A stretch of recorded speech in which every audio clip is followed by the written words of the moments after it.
Well, Barack Obama will officially begin his second presidential term on Sunday when he takes the oath of office at the White House. He's expected to paint the prospects of the next 4 years and pledge that to deliver on some promises that he so far honestly failed to keep. Well, for more, let's now talk to U.S. Democratic strategist Robert Weiner. He joins us live on the line from Washington. Thanks for being with us this Sunday. Now that Obama doesn't have to worry about getting reelected, will we actually see him fulfill some of his mass promises? Hi, Anissa. It's good to be with you. You know, that's one of the myths, is that he hasn't fulfilled promises. He had a Rooseveltian first term. I purposely wore my tie that has Franklin Roosevelt all over it. Because when you consider what he did, he brought in health care for the first time in the United States to join the rest of the world. He ended the 2 wars in Iraq, and he's ending Afghanistan. And he saved the economy from the abyss and brought the U.S. car industry back to #1 in the world, and brought the whole financial industry back into repute, and saved the reputation of the United States in world foreign policy.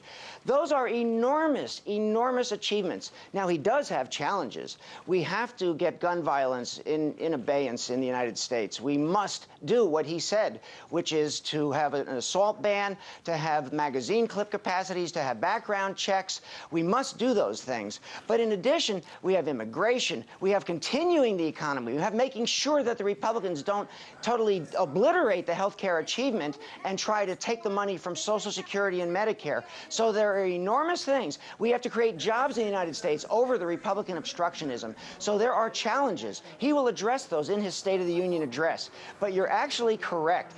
Most people think that the swearing in is tomorrow. In fact, in an hour and a half in the Blue Room in the White House, the President of the United States and the Vice President will be sworn in for meeting all of these challenges in the second term. That's right. It's going to be a private ceremony. On Monday, we'll see a much more public ceremony, more for show, of that inauguration. But what about promises that clearly... I'll be there out in the cold, watching right below the stage and staring at the president. Now, you clearly think Obama has done a very good job in his first term. What about critics who say that, nevertheless, promises like closing Guantanamo Bay have not been fulfilled? Will we see him act more and have less of his energy wasted on those kind of partisan fights on, per se, the fiscal cliff or getting gun control underway? Well, that's such a minor thing, closing Guantanamo. The fact is that he has succeeded against al-Qaeda in more than people's wildest dreams. That's one of his enormous achievements, is that he got bin Laden. Bush failed to get bin Laden. Bush tried to do it by farming it out. Obama used the sophisticated United States intelligence apparatus and got him. So I wouldn't worry about closing Guantanamo. That's a Republican toy. They want to put that on Obama's head and not let him have an achievement there. It's minor. It's a minor thing. There are prisons all over the world that are open, and there are prisons in the United States where we can have terrorists come, and they've been very successful in those. If we were to close Guantanamo, we would simply take the terrorists and put them in the United States prisons where we had the Oklahoma City bombers. I mean, we've had every witch terrorist in there. Certainly, Robert, so there's prisons all over the world, but America criticizes real. Countries and human rights activists and human rights triumphs while having places like Guantanamo. What about the double standards there? I don't disagree with you. The president wants to close Guantanamo.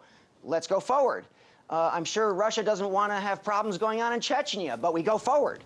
So things happen that you must have a bigger and a broader view about.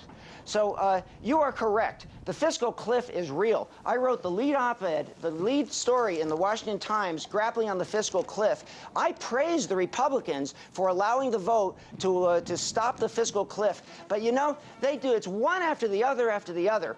And there is no fiscal cliff. There's only a fiscal cliff if the earth is flat, and the earth isn't flat.